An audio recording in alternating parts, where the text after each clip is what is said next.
Alors, on va corriger dans cette première vidéo l'exercice 1 de la série 3 qui concerne le diagramme de séquence. Alors, avant d'expliquer la solution, on va essayer de lire ensemble efficacement le cahier de charge. Donc, qu'est-ce qu'on dit dans l'exercice? Le déroulement normal d'utilisation d'une caisse de supermarché est le suivant. Ici, on rappelle, on est en train de décrire un système qu'on connaît tous, hein, auquel on a tous fait face. C'est la caisse au niveau d'un supermarché. Et pour fixer les différentes séquences qui vont se dérouler, on va les rappeler d'une façon qui est structurée. Alors là, on commence par, donc, un client arrive à la caisse avec ses articles à payer. Et puis, le caissier enregistre le numéro d'identification de chaque article ainsi que la quantité si elle est supérieure à 1. La caisse affiche le prix de chaque article et son libellé. Et lorsque tous les achats sont enregistrés, le caissier signale la fin de la vente. La caisse affiche le total des achats. Le caissier annonce au client le montant total à payer et le client y choisit le mode de paiement, soit en liquide, soit en chèque, soit en carte. La caisse enregistre la vente et l'imprime. Le caissier donne le ticket de caisse au client. Voilà. Donc ça, c'est une description qui est séquentielle d'un système de paiement au niveau de la caisse. Là, je me permets de parler un petit peu de l'utilité du diagramme. Donc, c'est un diagramme qui décrit le comment. Comment se fait le paiement, comment se fait la gestion de la caisse au niveau du supermarché, ou exactement le cas d'utilisation de facturer des articles d'un utilisateur, ou bien le déroulement de la caisse, on peut les appeler avec différentes nominations.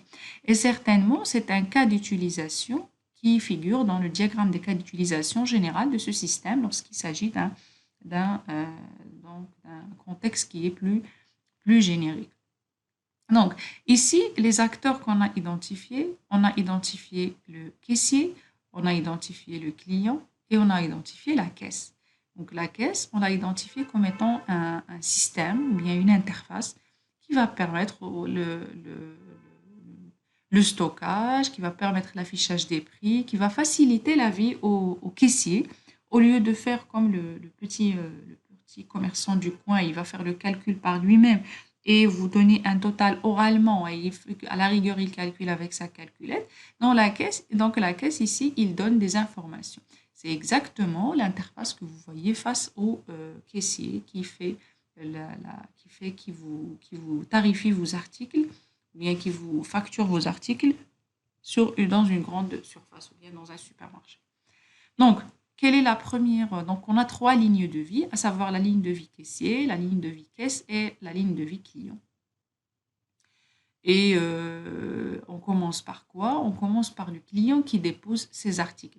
Donc là, si vous remarquez la flèche qui part du client qui dépose ses articles vers le caissier, donc ça ne passe pas par la caisse. Donc la caisse n'a rien à voir avec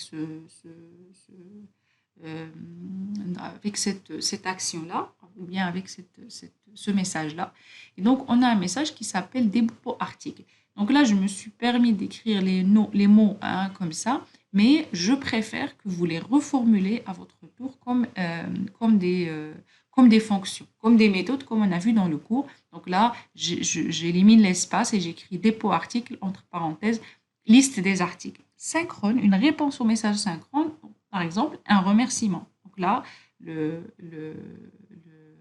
c'est à ce moment-là que normalement le caissier il dit bonjour au client ou bien il lui dit merci ou quelque chose comme ça, un petit compliment pour le client. Il fait le retour de cette action. Sinon, ça va être un message qui est asynchrone.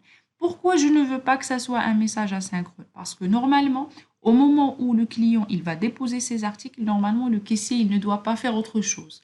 C'est-à-dire que l'opération de déroulement de la caisse, il a commencé et le caissier, il n'a pas le droit d'aller, par exemple, voir avec un autre client. Mais en même temps, le caissier, il peut, au même moment où le client il dépose ses articles, il peut par exemple renouveler le papier de son imprimante du ticket de caisse, il peut préparer, par exemple, réinitialiser sa position, etc., faire des petites choses, aller chercher les sachets pour les donner par la suite au client, etc. Et la raison pour laquelle donc, on a laissé le message dépôt article comme étant un message asynchrone. Une fois le caissier il va recevoir les articles, il va saisir, saisir article, numéro d'article et la quantité dans la caisse. Alors cette opération-là, c'est une boucle. Alors ici, je vous invite pour vous de reprendre cette même séquence ou bien ce même message en utilisant le fragment avec la description boucle. C'est-à-dire, on va faire cette opération pour chaque article. Hein. Pour chaque article, oui, certes, on a ici l'étiquette, mais de préférence, utiliser utiliser la boucle comme on a vu dans le cours pour pouvoir exprimer, hein, donc c'est un fragment combiné qu'on utilise pour exprimer qu'on a une boucle de saisie de numéro d'article. Donc, la saisie de numéro d'article se fait, le prix, le prix et la description, ils sont donnés par la caisse au caissier. Okay? Donc, en même temps, il donne le prix et la description au caissier, mais aussi il donne le prix et la description au client qui voit sur l'écran d'affichage ce qui se passe. Normalement, c'est ça, pour qu'il y ait une transparence. Comme ça, le client, il est sûr que le caissier n'a pas ajouté d'autres articles, ou bien a oublié de scanner un article, ou bien le prix d'un article, il n'est pas le même que le prix qu'il a vu dans les rayons, etc. Donc, une fois cette opération qui est faite, on a le caissier qui signale la fin de vente. Donc, la caisse affiche le prix de chaque article et son libellé. Puis, lorsque tous les achats sont enregistrés, donc la caisse, il signale la fin de la vente. Normalement, ce message de fin de vente, il doit être la sortie du fragment combiné de la boucle qui permet la saisie des articles et les prix et les descriptions. Donc, et puis, on a le total qui est envoyé tout comme le prix et description de chaque article, il est envoyé au caissier et il est envoyé au client par la caisse. Et puis, le caissier, il demande au client le total à payer. Donc là, il lui demande le total à payer parce que le client, certes, il va voir sur la petite écran, mais il n'est pas obligé donc là, il n'est pas obligé de réagir sans la demande du client. Et ici, dans la description, surtout, il faut respecter le cahier de charge. Et dans le cahier de charge, on nous dit, le caissier annonce au client le montant total à payer. Donc là, le montant est annoncé par le caissier. Et là, il faut prévoir les différents scénarios de paiement, à savoir le paiement liquide, le paiement avec chèque et le paiement avec carte. Mais là, qu'est-ce qu'on nous a dit? On nous a dit dans la question, modéliser cette situation à l'aide d'un diagramme de séquence en ne prenant en compte que le cas de paiement liquide.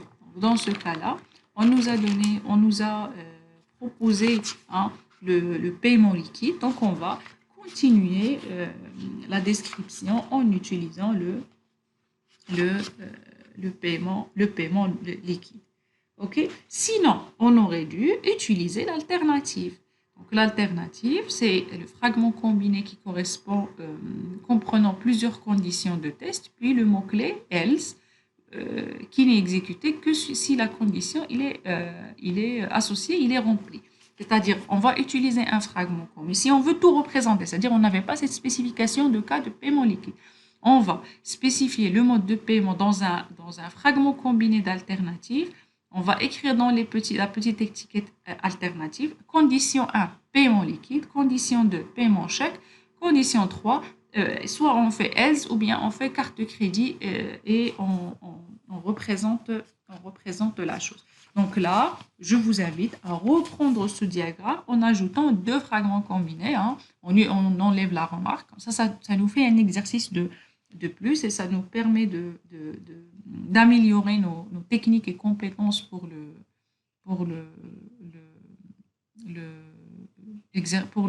diagramme de séquence.